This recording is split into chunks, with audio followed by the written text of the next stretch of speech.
Cristo, o Eterno, distinto da pessoa do Pai, o próprio Deus, o Criador de todas as coisas, a fonte de toda a luz e vida. Meditações no Evangelho de João, por John Charles Harley. Leia João, capítulo 1, versos de 1 a 5.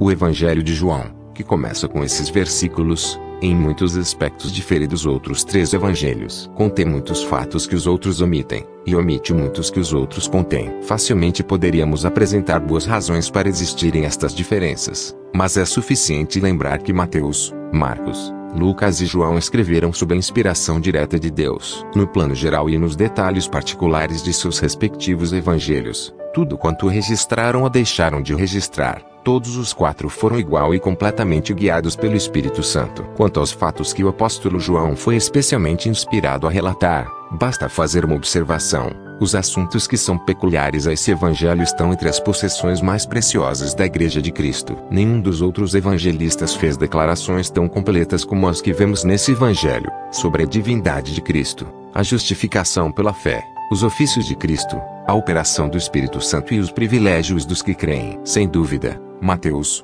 Marcos e Lucas não silenciaram sobre estes grandes ensinamentos. Mas, no Evangelho de João, eles se destacam de forma tão proeminente, que podem ser percebidos mesmo por aqueles que leem-no com rapidez. Os 5 primeiros versículos contêm uma declaração de incomparável sublimidade a respeito da natureza divina do nosso Senhor Jesus Cristo. Acima de qualquer dúvida, quando João menciona o Verbo, está se referindo a Cristo. Com toda certeza, há grande profundidade nesta declaração, cuja compreensão está muito além do entendimento do homem. Ainda assim, há claros ensinamentos na passagem, os quais todo crente deveria guardar como tesouro no coração. Primeiro, aprendemos que o Senhor Jesus Cristo é eterno. João diz que, no princípio era o Verbo. Ele não começou a existir quando os céus e a terra foram formados e, muito menos, quando o Evangelho foi ao mundo. Ele tinha glória com o Pai antes que houvesse mundo. João, capítulo 17, verso 5. Existia quando a matéria foi criada e antes que começássemos tempos. Ele é antes de todas as coisas. Colossenses, capítulo 1, verso 17.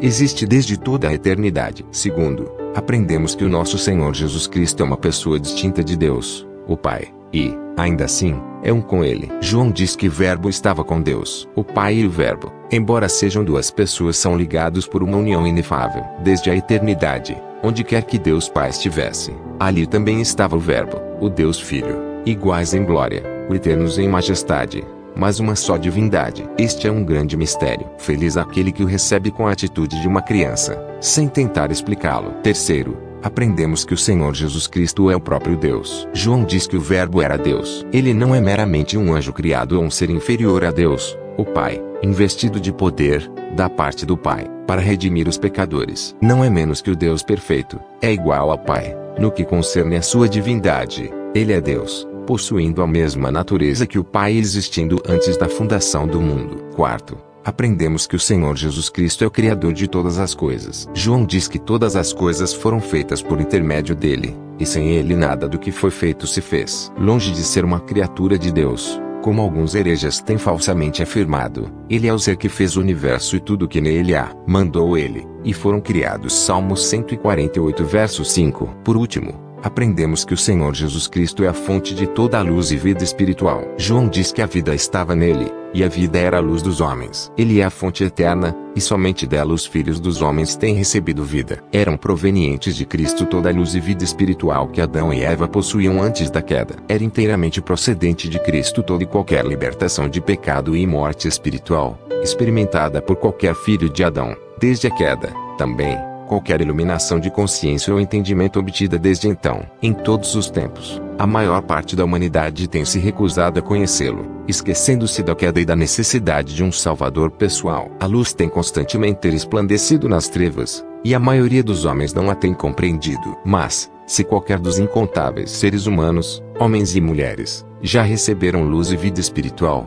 devem tudo isso a Cristo. Este é um breve sumário das lições principais que parecem estar contidas nessa maravilhosa passagem. Todos temos de concordar que nesses versículos há muitas coisas que estão acima de nossa compreensão, nenhuma delas mas sem sentido. No texto há muitas coisas que não podemos explicar, mas em que devemos crer e nos alegrar, com humildade de coração. Contudo, Não esqueçamos que do texto emanam aplicações claras e práticas, que nunca poderão se esgotar nem serem conhecidas demais. Se desejamos conhecer o quanto o pecado é excessivamente abominável, devemos ler com frequência esses 5 versículos do Evangelho de João. Notemos o tipo de pessoa que o Redentor da humanidade precisou ser, a fim de providenciar redenção eterna aos pecadores. Se, para tirar o pecado do mundo, foi preciso de ninguém menos que o próprio Deus eterno, é porque aos olhos de Deus o pecado é muito mais abominável que a maioria dos homens pode supor. A medida exata da malignidade do pecado é reconhecida quando consideramos a dignidade daquele que veio ao mundo para salvar os pecadores. Se Cristo é tão excelso,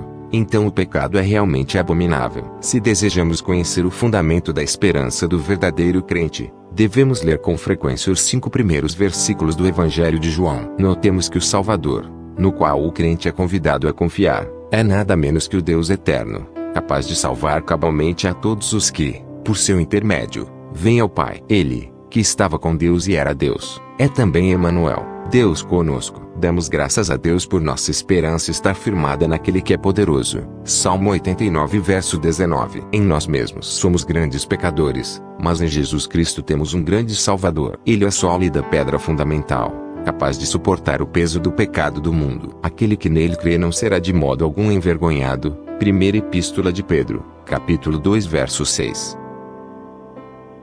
Cristo, o Eterno, distinto da pessoa do Pai, o próprio Deus, o Criador de todas as coisas, a fonte de toda a luz e vida. Trecho tirado do livro Meditações no Evangelho de João, por John Charles Harley.